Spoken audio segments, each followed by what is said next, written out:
एक कदम उजाले की ओर में आज की कहानी है बंदर का फैसला।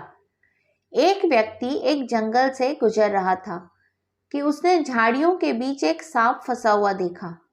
सांप ने उससे सहायता मांगी तो उसने एक लकड़ी की सहायता से सांप को वहां से निकाला। बाहर आते ही सांप ने उस व्यक्ति से कहा कि मैं तुम्हें डसूंगा। उस व्यक्ति ने कहा कि मैंने तुम्हारे साथ अच्छा व्यवहार किया, तुम्हें झाड़ियों से निकाला और तुम मेरे साथ गलत करना चाहते हो। सांप ने कहा कि हाँ, भलाई का जवाब बुराई ही है।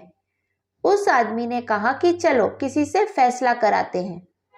चलते चलते एक गाय के पास पहुंचे और उसको सारी बातें बताकर फैसला पूछा तो उसने कहा कि वाकई भलाई का जवाब बुराई है, क्योंकि जब मैं जवान थी और दूध देती थी तो मेरा मालिक मेरा ख्याल रखता था और चारा पानी समय पर देता था, लेकिन अब मैं बूढ़ी हो गई तो उसने भी ख्याल रखना छोड़ दिया है।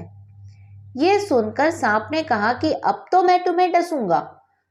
उस आदमी ने कहा कि एक और फैसला ले लेते हैं।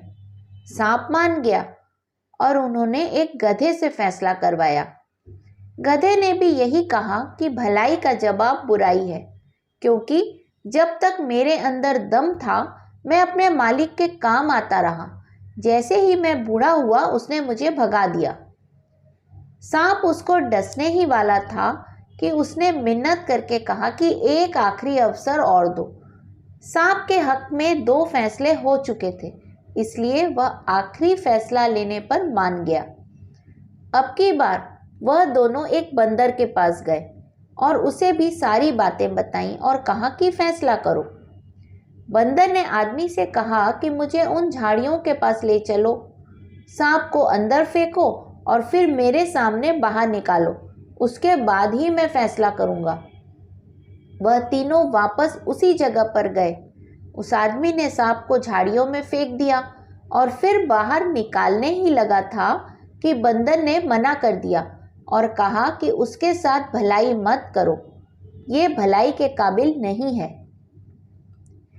ये कहानी सुनकर आप सभी सोच में पड़ गए होंगे कि क्या हमें सिर्फ भले लोगों के साथ ही भलाई करनी चाहिए।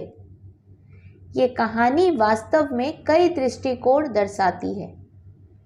इस कहानी के पात्र ने एक जरूरतमंद की मदद की, क्योंकि वो स्वयं एक नेक इंसान था, उसकी प्रवृत्ति नेक थी, परंतु इस परिप्रेक्ष्य में उसकी मदद का उसे विपरीत परिणाम मिला। उसका जीवन ही संकट में पड़ गया। इसलिए लोग भलाई करने से कतराते हैं।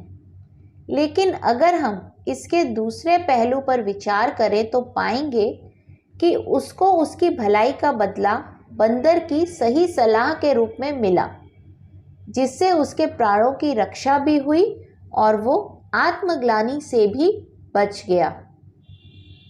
इस कहानी का संदेश मेरे दृष्टिकोण से हमें लोगों की प्रवृत्ति को ध्यान में रखते हुए, पूरी सावधानी बरतते हुए सूझबूझ के साथ उनसे बर्ताव करना चाहिए, ताकि हम कालांतर में किसी संकट में न पड़ें। हरि ओम।